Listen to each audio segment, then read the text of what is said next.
Even as a child, Steve Jobs showed an unusual aptitude for invention. Adopted by Paul and Clara Jobs and growing up in Silicon Valley, Jobs was influenced by his adopted father's love for tinkering with cars.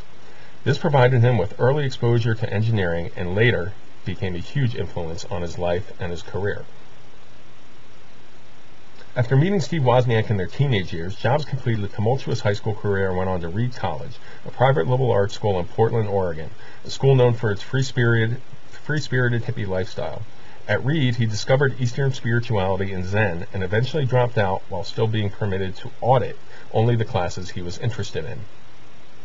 After dropping out of Reed, Jobs found work at a fledgling Atari corporation and saved his money to travel to India to further explore his spirituality.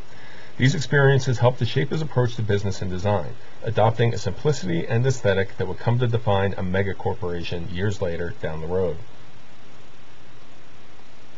The influence of all these seemingly disparate experiences came together when Jobs was faced with the task of selecting a name for his newly founded company. After tossing a few around, Jobs suddenly remembered his time on an apple farm. The name was perfect. According to him, it sounded fun, spirited, and not intimidating. Apple took the edge off the word computer.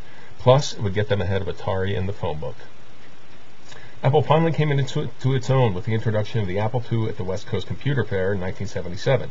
The Apple IIe, incidentally, was the first computer I ever owned. It represented the embodiment of one of the first fully integrated personal computers and began the transition from Jobs the youthful idealist to Jobs the corporate tyrant/mogul.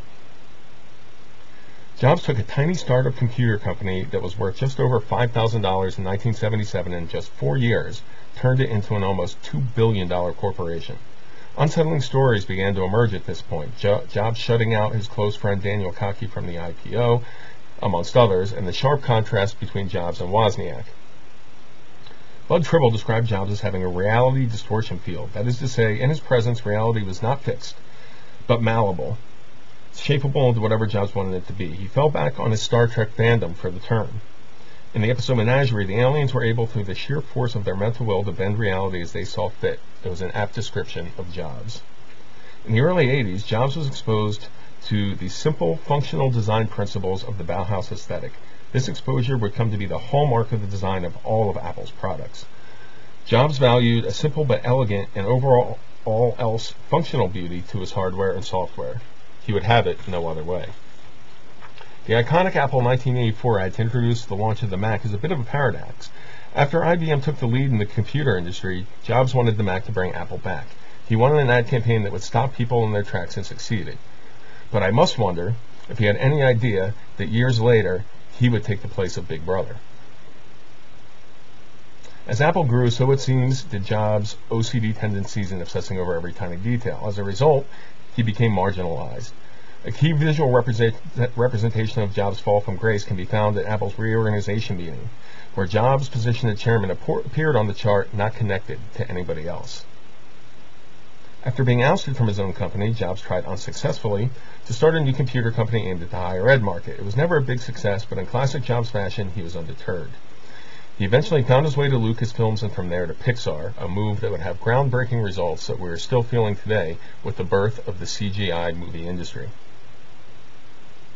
After a few years without Jobs running the show, regardless of some people might have felt about him, Apple was running into serious trouble.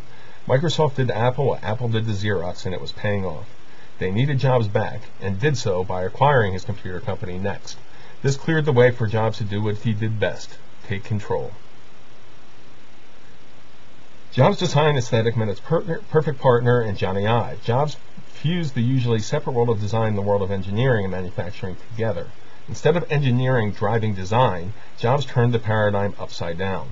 The result was the rebirth of the Macintosh, this time dubbed the iMac.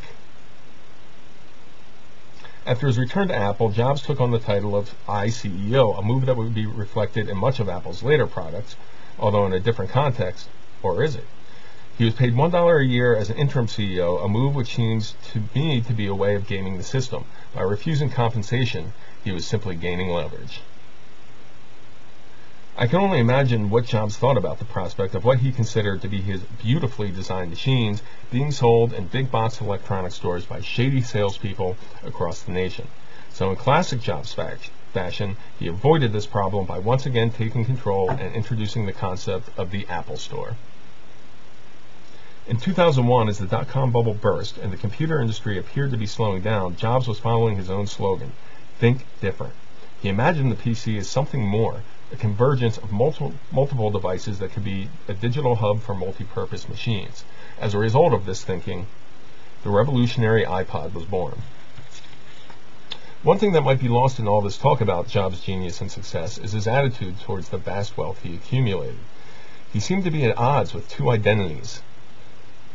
Still grounded in his youthful idealism, he was now confronted with the task of becoming the practical corporate titan and running a megacorporation. Tragically, in 2003, doctors found that Jobs had a tumor. Confronting this fact, Jobs seemed to retreat back into his old hippie self by refusing surgery. Instead, he took a holistic approach. Perhaps by facing death, he saw a need to return to the man that brought him to where he was. His reality distortion field, however, would not work against this opponent. Even after being diagnosed with cancer and beginning a battle for his life that he would tragically eventually lose, he pressed forward with his vision. He first attempted to partner with a phone manufacturer for his next big idea, but quickly returned to his old self and decided the only way to go was my favorite, do-it-yourself DIY, and the result was the iPhone technology that changed the world. Regardless of how you might feel about him, I think we have to concede he was a visionary and a genius. When facing his death and asked about the afterlife, he wanted to be hopeful, but as he put it, quote, "On the one hand, perhaps it's like an on-off switch. Click and you're gone. Maybe that's why I never like to put on-off switches on Apple devices. Jobs until the end, love him or hate him, the world is a different place without him."